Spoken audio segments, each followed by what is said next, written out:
It's the most recognizable story ever told. A story of simple shared happiness sold in over 200 countries. It's the taste of summer, the spirit of Christmas, and the feeling of unity, all captured in one iconic bottle. But it's a lie. It's a carefully constructed fantasy designed to distract from a brutal reality. A reality of environmental crises measured in mountains of plastic, a public health disaster measured in sugar addiction and disease, and a history of draining community water sources and facing allegations of brutal anti-union tactics to protect its bottom line.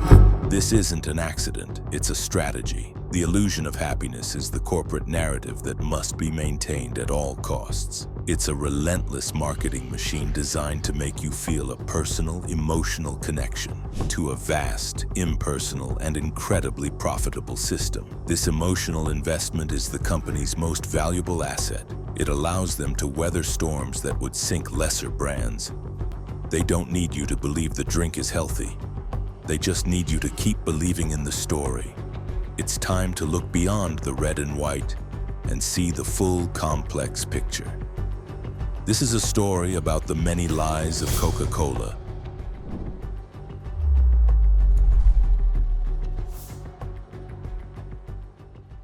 It all began in a bubbling pot of syrup. In 1886, a pharmacist in Atlanta named Dr. John Pemberton, driven by curiosity and the era's passion for patent medicines, concocted a fragrant caramel-colored liquid. This syrup, when mixed with carbonated water, was first sold at a local pharmacy for 5 cents a glass. Marketed as a tonic and a temperance drink, it promised to invigorate the mind and body. From these humble, almost medicinal beginnings, Coca-Cola grew into a global icon, a symbol of refreshment and a masterclass in marketing. But that marketing genius has a dark side. To protect its empire, the company has woven a web of sweet little lies. Let's begin with the one that affects us most directly, the one we swallow every time we take a sip. For decades, as obesity and diabetes rates skyrocketed across the globe, Coca-Cola's public stance was one of shared responsibility. The message was simple and seductive. It's not what you consume, it's how much you move. In 2015, the New York Times exposed how Coca-Cola was turning this marketing message into a scientific weapon. The company had secretly funneled $1.5 million to create a seemingly independent research organization called the Global Energy Balance Network. Its mission, promoted by respected academics at public universities, was to shift the blame for obesity away from sugary drinks and onto a lack of exercise. The network's vice president, a professor at the University of South Carolina, declared in a video announcing the network's formation, "Most of the focus in the popular media and in the scientific press is, oh, they're eating too much, eating too much, eating too much. Blaming fast food, blaming sugary drinks, and so on. And there's really virtually no compelling evidence that that, in fact, is the cause." Most of the focus in the popular media and in the scientific press is, oh, they're eating too much, eating too much, eating too much, blaming fast food, blaming sugary drinks, and so on. That statement was a lie, and Coca-Cola knew it. Leaked emails revealed the company's true intentions. One executive wrote that the network would be used to run interference against the public health community, and that Coca-Cola would be the invisible hand guiding it. The GEBN wasn't a research group, it was a front. It was a multi-million-dollar campaign to manufacture doubt and mislead the public, using the credibility of science to legitimize a corporate talking point. When the scheme was exposed, the network was disbanded in disgrace. But the lie had already served its purpose, to muddy the waters and confuse the public for as long as possible. This wasn't an isolated incident. The deception was a core part of the business model. Consider vitamin water.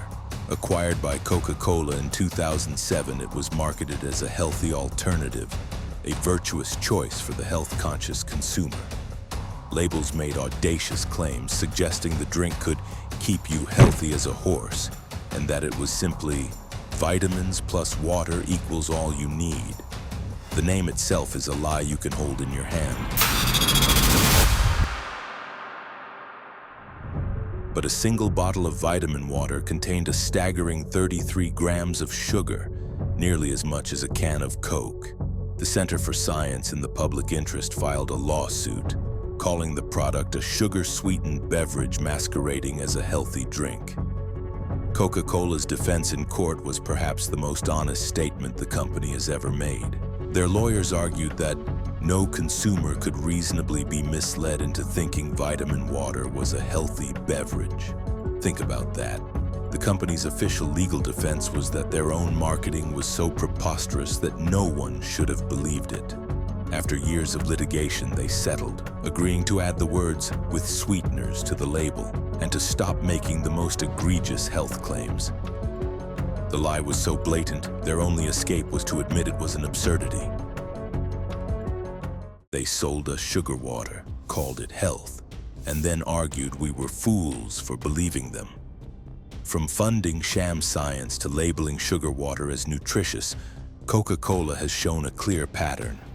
The company has deliberately and repeatedly lied about the health consequences of its products. But the deception doesn't end with what's inside the bottle. It extends to the bottle itself.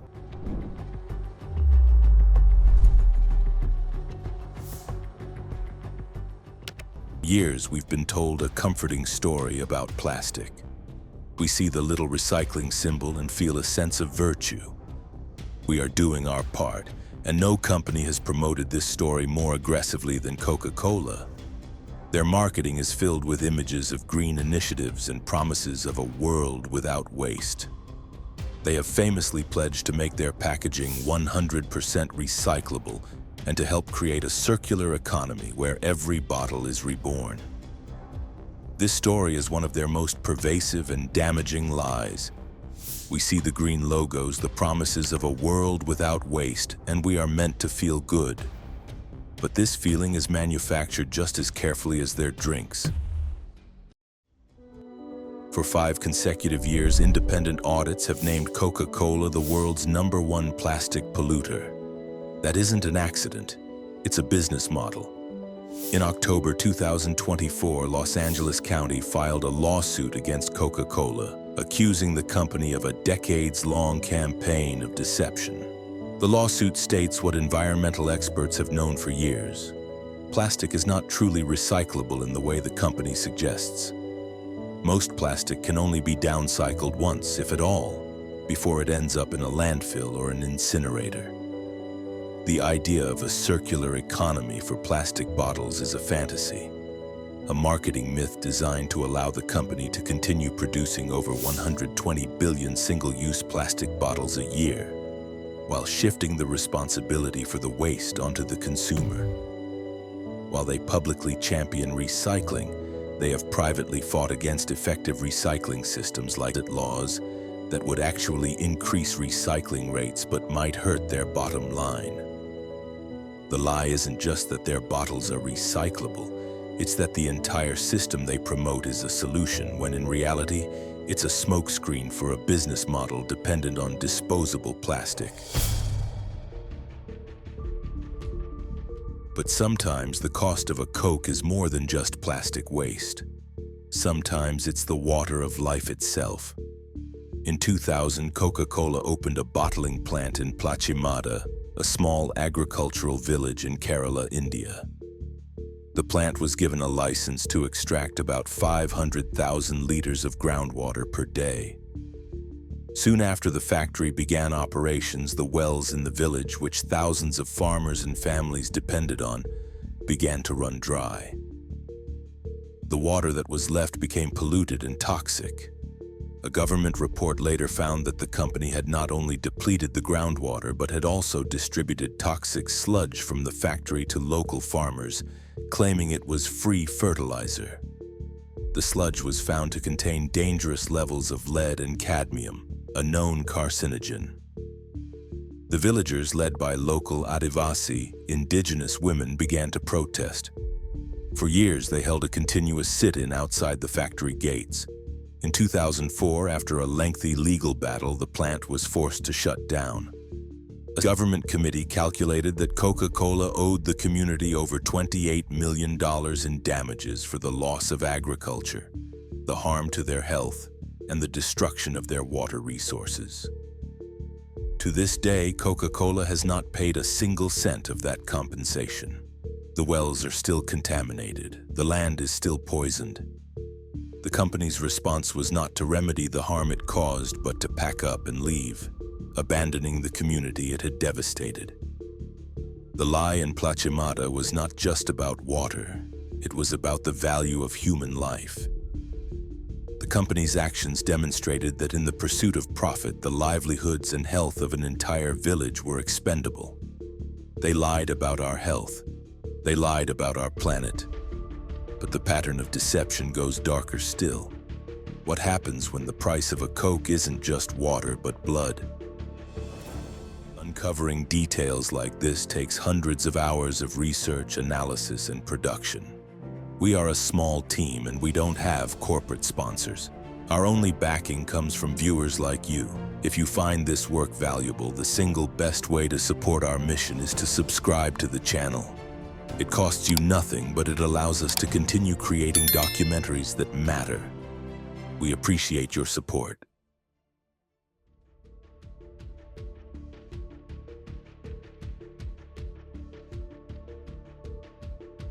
In Colombia, the name Coca-Cola is linked not to happiness, but to a campaign of terror. For decades, the company's bottling plants have been the site of a brutal conflict between management and union workers. The union, Sinaltrainal, has documented a horrifying list of abuses against its members: kidnappings, torture, and murder. In 2001, Sinaltrainal, along with the United Steelworkers Union in the U.S., filed a lawsuit against Coca-Cola and its Colombian bottlers. The lawsuit alleged that the bottling plant's management had contracted with or otherwise directed paramilitary death squads to carry out a systematic campaign of violence against union leaders in order to crush the labor movement. Isidro Segundo Gil, a union leader at a Coca-Cola bottling plant, was shot and killed at the factory gates. According to the lawsuit, the plant manager had previously told the union they had to get rid of their contract, or he would get paramilitaries to get rid of them. Just months after Gil's murder, the union was disbanded. Coca-Cola has always denied the allegations. The company claims it does not own the bottling plants and therefore is not responsible for what happens there. They have called the accusations completely false and have consistently tried to distance themselves from the violence. But the courts have not always agreed with this separation. While a U.S. judge ultimately dismissed the case against the parent company in Atlanta, citing a lack of direct connection, the legal battle exposed a dark underbelly of the company's global operations. The bottlers are not independent entities. They are integral parts of Coca-Cola's production and distribution network. The company reaps enormous profits from these arrangements. The lie here is one of plausible deniability. It's the lie of a global corporation that benefits from the brutal suppression of workers' rights in a foreign country, while using its corporate structure as a shield to evade accountability. The violence in Colombia, the poisoned water in India, the mountains of plastic waste, the deceptive health claims. They are not isolated incidents. They are threads in the same tapestry. They are the inevitable consequence of a corporate culture that prioritizes profit and image above all else.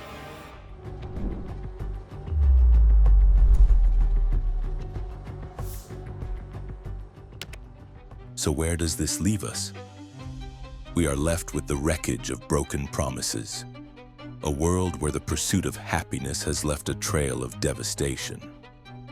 We have a company that funded a sham scientific organization to lie about the dangers of sugar, a company that marketed a sugary drink as a health product, and then argued in court that no one should have been foolish enough to believe them. We have a company that is the world's biggest plastic polluter, that has promoted a myth of recycling to justify its continued reliance on single-use plastic, and that has fought against real solutions. We have a company that drained a village's water supply, poisoned its land, and has refused to pay for the damage it caused. And we have a company that has profited from a system in which union organizers who fight for basic rights are murdered. Each of these lies was a choice to prioritize profit over public health, a choice to prioritize marketing over environmental reality, a choice to prioritize plausible deniability over human rights. The question is not whether Coca-Cola has lied. The evidence documented in court records, journalistic investigations, and the testimony of its victims is overwhelming. The real question is, what do we do now?